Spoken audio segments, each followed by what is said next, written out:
Hey everyone, and welcome back for another deep dive. It's great to be back. You know, uh, we all use objects every single day, Right. and we don't always think about the design of them Yeah. until they're so frustrating that you just want to scream. Exactly. We're talking about those doors Yeah. that you can never figure out if you're supposed to push or pull, Oh, yeah. or like faucets that are either burning hot or freezing cold. Or those gadgets, those remotes with like a million buttons on them, where you can never figure out how to actually just turn the darn thing on. And you're sitting there like, just make it stop. It makes you feel dumb. I know, right? Ugh. Like, why can't I figure this out? It's a Yeah. door. It's a faucet. This should be easy. It's not you, it's the design. And that brings us to today's deep dive. Yeah. We're going to be looking at Don Norman's classic book, The Design of Everyday Things. Oh, this is like the Bible for understanding how design impacts our lives. It really is. Yeah. And it's so relevant to anyone who's ever felt that like rage against a poorly designed object. Yes. And Norman actually calls these everyday design fails the psychopathology of everyday things. There's a psychopathology of everyday things. I love that. It's a great title, right? Yeah, it really captures that feeling of like, am I going crazy? Or is this thing just terribly designed? And, he starts the book with this hilarious story about his friend getting trapped between a set of double doors. Oh yeah, at a European post office. Yeah. Tell me more about this because I can just picture it. So those double doors? You go through one set and then there's another set. Mm-hmm. His friend walks through the first set, gets distracted, turns around, Uh-oh. and bam! He's trapped between the doors. He can't figure out how to get back out or through to the second set. Oh my gosh, I can totally see that happening to me. It's a perfect example of how even simple designs can go horribly wrong. Right. And it's like you said, it's not the person's fault. No, not at all. It's the design that's failed. Exactly. So what Norman is really advocating for is this idea of human-centered design, right? Yes, human-centered design. Which means what exactly? Well, it means designing things with the user in mind, thinking about how people actually think and behave instead of forcing them to adapt to some arbitrary design. So it's not enough for something to just look good or to be like the most technologically advanced thing. It has to actually work with our brains too. Exactly. It needs to be intuitive. Intuitive. Got it. So how does that play into like our everyday experiences with objects? Well, it's all about conceptual models. Conceptual models, what are those? These are like the mental models we create in our heads about how things should work. Okay, give me an example of that. Like, we all have a conceptual model of how a door works, right? You push or pull the handle and it opens. Right, that makes sense. But sometimes those conceptual models can lead us astray. Oh, how so? We'll take thermostats, for example. Okay, thermostats. Everybody's got one. A lot of people have this idea that if you crank the thermostat way up, the room will heat up faster. Oh, yeah, totally. I used to think that all the time. It seems logical, It right? does. But most heating systems, they just run it full blast until they reach the desired temperature. So it doesn't matter if I set it to like 90 degrees. It's still going to take the same amount of time to heat up to 70. Yeah, pretty much. Wow. So my conceptual model was totally wrong. It was a common one. So I guess what you're saying is that good design should help us form the right conceptual models. Exactly. It should make it clear how something actually works so we don't have to guess. Okay, so how does a designer do that? Yeah. How do they make sure that the design is actually communicating the right information to the user? Well, one key factor is visibility. Visibility. Good design makes the parts, the functions, the operation of an object clear just by looking at it. So like a well-designed car dashboard, for example, Exactly. where you've got all the controls clearly labeled and easy to understand. Yeah, everything's laid out in a logical way. So you don't have to like hunt for the right button while you're trying to merge onto the freeway. Right. You don't want to be fumbling around trying to figure out how to turn on the windshield wipers in the middle of a downpour. No, definitely not. But I guess the opposite of that would be something like those like old phones. Yeah, those old office phones. With a million unlabeled buttons. Where you have no idea what does what. Ugh, I hate those. It's like you're just pressing buttons randomly hoping to hit the right one to transfer a call. Yeah, and you end up getting sent to like voicemail purgatory. Exactly. Or you accidentally hang up on someone important. It's a design nightmare. It really is. Yeah. So visibility is key. Okay, I get that. It's all about making things clear and intuitive. But what about all those like gadgets we see these days with all the crazy features? Are all those features always a good thing? That's a great question.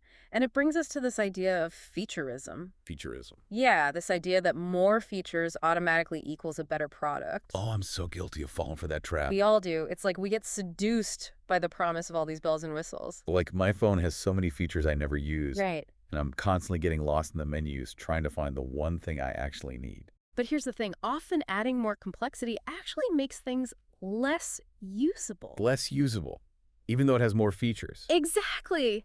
Yeah. It's counterintuitive, but it's true. So how do we avoid falling into that trap of featureism? How do we know what features are actually going to be helpful and not just add to the complexity? Well, that's where good design comes in. Good design isn't about cramming in every possible feature. Okay, It's about choosing the features that genuinely enhance the user experience that makes sense. and making those features easy to access and understand. So less is more sometimes. Sometimes less is definitely more. And even with the best design, Right. we're all human. Yeah, We make mistakes. all the time. So good design needs to account for that. Oh, that's such a good point. Because like we've all experienced that moment of like Yeah, panic when you've done something wrong, right. especially with technology. Yeah. Like, oh no, I just deleted that important file. Yes. Or I accidentally sent that email to the wrong person. Or, you hit reply all instead of reply. Ugh, the worst. So how does good design help us recover from those mistakes? Well, Mormon talks about how good design should make it easy to undo those actions. Okay, so like the undo button, that's a lifesaver. Yes, the undo button is a perfect example. It's like a get out of jail free card for those design moments. Exactly. Or those confirmation dialog boxes. Oh yeah. Before you delete something permanently. Like, are you sure you want to do this? Yeah, giving you a chance to pause and think. It's like the design is saying, hey, I know you might slip up, so I'm giving you a second chance. Exactly. That's so reassuring. It is, right? Okay, so we've talked about conceptual models, visibility, thinking about errors. Right. What are some other things that designers need to keep in mind? Well, let's talk about those everyday objects So, that seem deceptively simple, mhm. but somehow manage to trip us up constantly. Oh, I know exactly what you're talking about, like sliding doors. Yes, sliding doors. I swear they're designed to confuse me. They really are. It's like a 50-50 chance. Yep. Whether you're going to push or pull, You push when you should pull, you pull when you should push. and you end up looking like you're wrestling with the door. It's so embarrassing. It's a design fail for sure. So what makes a sliding door so difficult to use? Yeah, I mean, it seems like such a simple concept. right. But the problem often comes down to poor signaling, Signaling. those visual cues that tell us how something's supposed to work. Oh, Like a well-designed sliding door. Mhm. It would have a big, obvious handle right. on the side you're supposed to pull, Yeah. or a clear push plate on the side you push. So it's all about making the correct action super obvious. Exactly. I guess that makes sense. Yeah. So it's not just about the mechanics of the door. Mhm. It's also about how those mechanics are communicated to the user. Exactly. Hmm. Good design is all about providing those subtle hints that guide our actions without us even realizing it. Okay, so it's like the design is working behind the scenes to make our lives easier. Right. I like that. It's like a silent Parker Mm. helping us navigate the world. Okay, well, speaking of subtle hints, Yeah. we talked about constraints earlier. How do those play into good design? Well, constraints are all about setting boundaries, Okay, but in a helpful way. in a helpful way. Right. They can be physical, like the shape of a key Okay, that only fits into a specific lock. right. Or they can be more conceptual, like the rules of grammar. Oh, okay. So constraints are kind of like those bumpers at the bowling alley. Exactly. They keep us from going completely off track. They guide our actions. I never thought of it that way. Norman uses the example of designing a Lego motorcycle. Lego motorcycle. Cool. The shapes and sizes of the pieces, Mhm. they act as physical constraints, Yeah. limiting how they can be put together. Right, because you can't just like jam any piece into any other piece. Exactly. There's a certain logic to how they fit together. Right. Even in something as creative and open-ended as Lego, Yeah. there are still those underlying constraints that guide the building process. So constraints are actually helpful in a way They can be very helpful. because they give us structure and guidance. Exactly.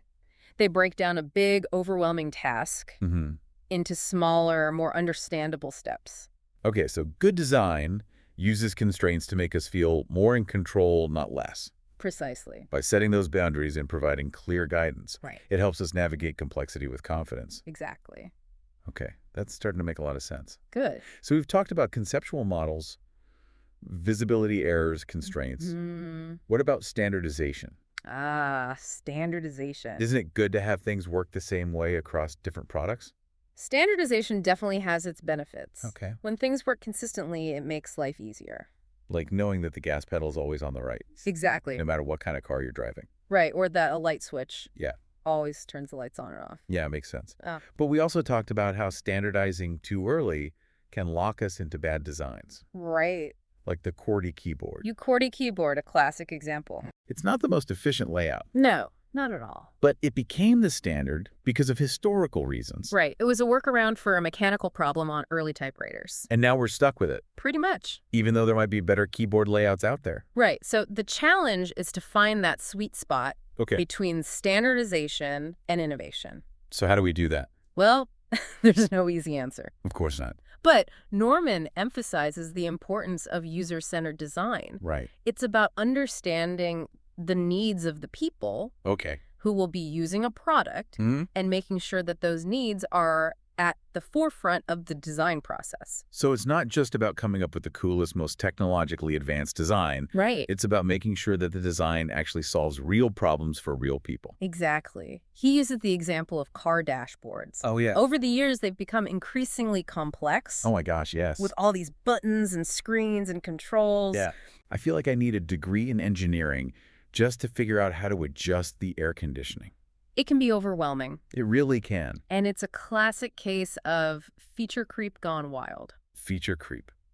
I like that. But good design should prioritize clarity and simplicity, Okay. even when incorporating new technologies. So it's about finding those elegant solutions Yes. that enhance functionality without overwhelming the user. Exactly. It's about striking that perfect balance Mm-hmm. between innovation and usability, Yes, and it all comes back to the heart of user-centered design. which is Recognizing that people are at the center of every design decision. designing for real humans. Yes, with all their quirks and And imperfections. they're not perfect No, but good design can make our lives a lot easier. and a lot less frustrating. Exactly. So we've talked a lot about like the principles of good design, We have. but how do we actually put these ideas into practice? Right, like how do we actually make things better? Yeah. Where do we go from here? Well, Norman talks about this in his book, too.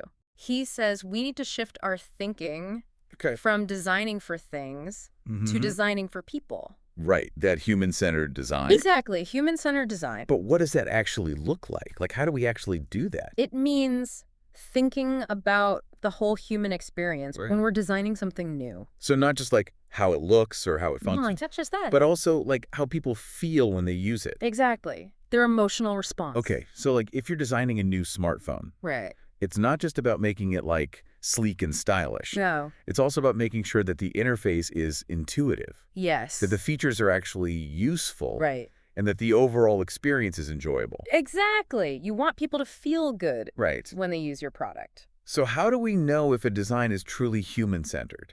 Well, Norman talks about the importance of usability testing. Usability testing, what's that? It's basically observing real people interacting with a design prototype and getting your feedback. So it's like taking the design for a test drive Exactly. before you release it into the wild. See how people actually use it. Not just how you think they're going to use it. Right, because sometimes we as designers, Mm-hmm.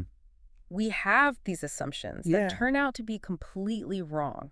And I guess the feedback you get from usability testing can come from anyone, Yes, any of not just design experts. In fact, the most valuable insights often come from people who aren't designers at all. Oh, that's interesting. Why is that? Because they bring a fresh perspective. Okay. They're not biased by any preconceived notions about how things should work. So they're more likely to point out the things that don't make sense. Exactly. They're like the voice of the everyday user. Okay, so good design is a collaborative process. It is. It's about listening to users, Yes. understanding their needs, Mhm. and making changes based on their feedback. Exactly. It's an ongoing process. Even after a product is launched, Even then, there's always room for improvement. So design is never really finished. it's a constantly evolving thing. I like that. So what you're saying is that we can all be part of this process. Absolutely. Huh. We can all be more mindful users, Okay. provide feedback advocate for designs that work for everyone. So it's not just about complaining about bad design. Yeah. It's about being proactive Yeah. and helping to make things better. Exactly. I love that. So this deep dive has been about more than just ranting about those frustrating everyday objects. It is. It's about empowering us all to be better designers. Or at least more thoughtful consumers. Exactly. Well, this has been an incredibly eye-opening conversation. It has been fun. I've learned so much, Me too. and I hope our listeners have too. I hope so. So until next time, Until next time. happy designing, everyone.